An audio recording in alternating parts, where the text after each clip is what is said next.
This is Greg Pass with the Americans in Wartime Museum. Today's date is June the 2nd, 2018, and I'm conducting an interview with Richard Wells, and we are at World War II weekend in Reading, Pennsylvania at the Mid-Atlantic Air Museum. Sir, would you please give me your full name? G. Richard Wells. And where were you born? Philadelphia, Pennsylvania. And what year were you born in? 1936.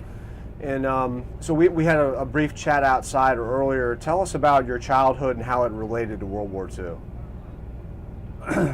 It's an interesting childhood. I grew up during World War II. My father was an air raid warden. He also worked at the Cramp shipyard in Philadelphia, where they built many Liberty ships and destroyers along the Delaware River in Philadelphia. I used to spend a lot of my time on the weekends going to ship launchings with my father. There were always lots of admirals, captains, and other ranks there, all dressed in white, Navy bands. It was a great time to grow up. My father happened to be an air raid warden, and as the son of an air raid warden, and my brother was a few years behind me, the two of us would sit in a garage where they had the once a week air raid warden meetings. The chief warden would shine flashlights on model airplanes hanging from the ceiling of the unused garage because the owner of the house could not get fuel or tires for his car, so he got rid of his car. And we hung airplanes, and we had boats around the edges of the garage on shelves. And my brother and I spent a lot of time making airplane models, making boat models of both the Allied and the Axis powers. It was a great time to grow up. Once a year, we would go up to the Northeast Airport in Northeast Philadelphia, and all the air raid wardens and the children would go out and look at the airplanes to make sure that we knew what all the Allied planes looked like, what their capabilities were. We actually, as a kid, a very young one at that, we learned the capacities of the airplanes for guns, bombs, air speeds, and what they look like. It was very exciting for me because I eventually wound up going to Lincoln High School, where the Piper Company had given the shop in our brand new high school, Lincoln High School, a full-size Piper airplane to work on, and the shop was full of various types of airplane engines so that we could learn how to repair the engines, repair the fuselage and the wings of the airplanes. I was not in that group that learned that, but we had 5 shops at the time, which was amazing for a local high school. It was a brand new high school. Teachers spent a lot of time competing to get into that high school. And my father avoided the draft by having 3 children during the Second World War. He also worked at the Cramp shipyard, which I referred to earlier. We used to go there and watch the ships being launched. He was a quality inspector, measured all kinds of things. He knew how thick the plates had to be, and he did all this work basically to make sure that all the ships were being built to their specifications. I learned a lot about measurements, specifications. I learned how to use a micrometer as a kid. I learned all the airplanes. I learned all the ships. The air raid wardens would give you less than 10 seconds to identify any airplane, any ship that was caught in the flashlight's beam.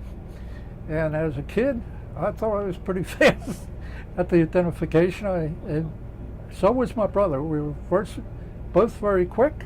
You have to remember at that time we had no idea how long the war was going to last. And we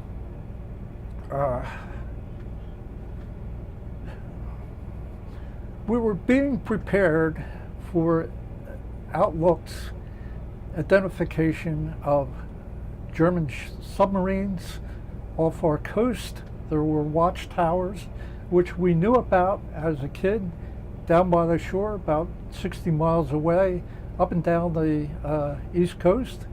And we were expected at some point that us children, really, at the time, were expected to man these outposts and be capable of identifying anything we saw, aerial or via salt water.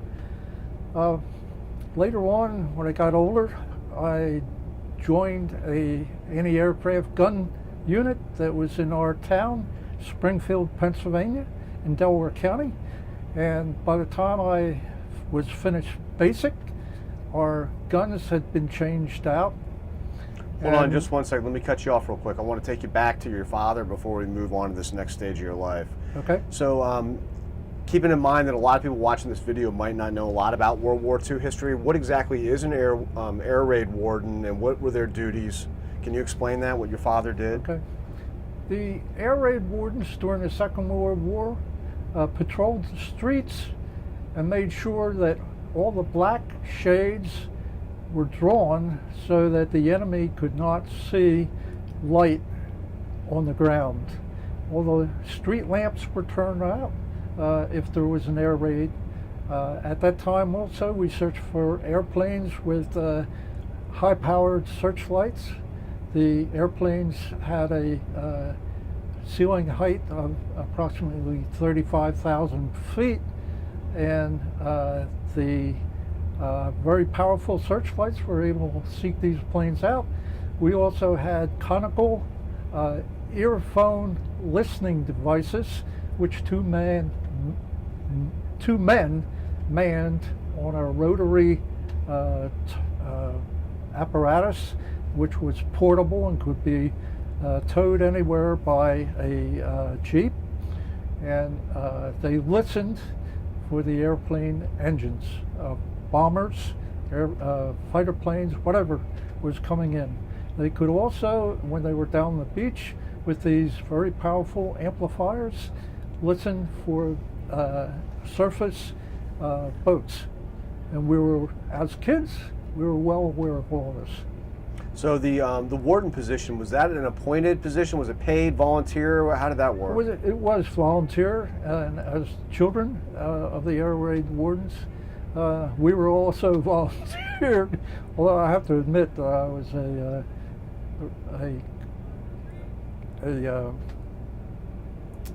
appointed volunteer by my father.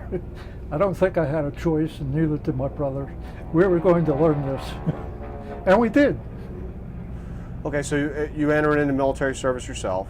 Yes, I was I eventually wound up in a Nike missile outfit. We had Nike missiles in Paoli, Pennsylvania, that not very many people knew about. Which year was this? I joined the unit in 1959, and we were stationed there after a completed advanced training in Fort Bliss for Nike radar operator. Is that an enlisted position? Is that enlisted or commissioned? Enlisted or commissioned? I was an enlisted man. I think I was a E7 or 8.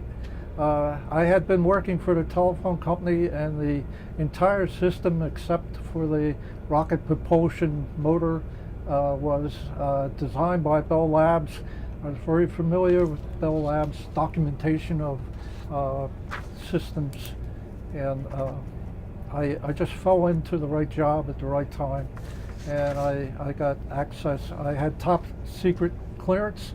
I had access to the system information, and I learned a lot about the system. I learned how to tune up the system so that it worked perfectly when it came time to hunt planes. We used to hunt planes out of Philadelphia International Airport, which when we were standing on the top of our radar hill, Valley Forge Mountain, we could see Philadelphia International Airport. We were the highest site in the Philadelphia area, so we tracked many planes coming up out of Philadelphia area. We never got the opportunity to fire one of our missiles, but they were definitely ready to go. So I'm sorry, you said 1959 you went? That was 59. Our missile became obsolete in 62, 63. And real quick, not to cut you off, I just want to make sure I get all this. So 59, and then you got out. What year did you get out? 60? I got out in 63 Gotcha. out of the Pennsylvania National Guard. I was in the Army Corps of Engineers, 32nd in Lancaster in Philadelphia. The Nike missile, just so I'm tracking you right. So when you enlisted, was that the Air Force? No, I enlisted in the Pennsylvania National Guard Army. Okay. At the time, the Nike missile was assigned to the Army anti-aircraft. We were considered a branch of the artillery. Okay. Okie dokie, gotcha. So, so tell, what was the first duty station you were at? First duty station was Paoli, Pennsylvania. Okay. And then where'd you go from there? 32nd in Lancaster in Philadelphia to the old armory where my mother used to exercise the officers' horses. And the stalls were still there at the time that I was there. We stored our weaponry in the horse stalls. So, so nowadays, again, the person watching this video might not understand what was going on in America, in the world, I should say, in the late 1950s, early 1960s. Tell us about which enemy you were concerned about at that point in American history. I mean, now we're worried about North Korea, we're worried about the Middle East, but in your time in the military, it was Russia, I assume? Is that who you were training to? In my time in the military, when we had the Nike missile, we were concerned about the Russians coming over the North Pole and through Canada into the United States. We had radar sites. Our big radar site was bordering Canada and northern Alaska. We could detect planes coming from any of the three bases that the Russians had in their northern territory, where they could possibly come over to the north part of Canada and attacked us from the north. We were very well set up to meet that cause. Philadelphia was a main refinery area, and we also had the quartermaster corps in Philadelphia. We had 12 Nike missile sites surrounding Philadelphia to protect against Russian invasion. Our site was one of the 12 sites protecting the city of Philadelphia, and we had a Navy yard, we had shipbuilding, a lot of capabilities. We had refineries in Philadelphia. We had Army Quartermaster's Corps. We had munitions stored. Later, when I was in the Corps of Engineers, we got to see the bunkers where we used to arm the warships that came into Philadelphia Navy Yard. Those bunkers stored heavy artillery, which the Army Corps of Engineers would transport across the Schuylkill River and arm the boats in the Navy Yard. So what were your day-to-day duties in relation to the Nike missile? What were you doing? We were basically protecting the Philadelphia area. We had a routine of keeping the missile radar in proper tune. We had continuous drilling of how fast could we get the missiles up, how fast could we lock on to the missiles, how fast could we lock on to our targets, and how fast could we acquire the enemy through our acquisition radar. We basically had a three-point system. We had first detection was by acquisition radar. Second was target tracking radar, which had a much shorter range, and the other was missile tracking radar. Again, those two radars had a similar range, and the tracking was handed down from the acquisition radar, and as soon as we picked it up on the target tracking radar, we would turn it back to the acquisition officer, who would try to gate any other incoming planes. And what's the crew on that? How many guys does it take to work a missile like that? Actually, as an enlisted man, I could have filled in for some of our officers if they were ever confined to our vans. Our system was entirely portable. We laid cable between the vans to track both missiles, incoming airplanes, and our tracking radars. Now, describe what the missile, how big is the missile? I mean, how do you transport it? The specs on the missile.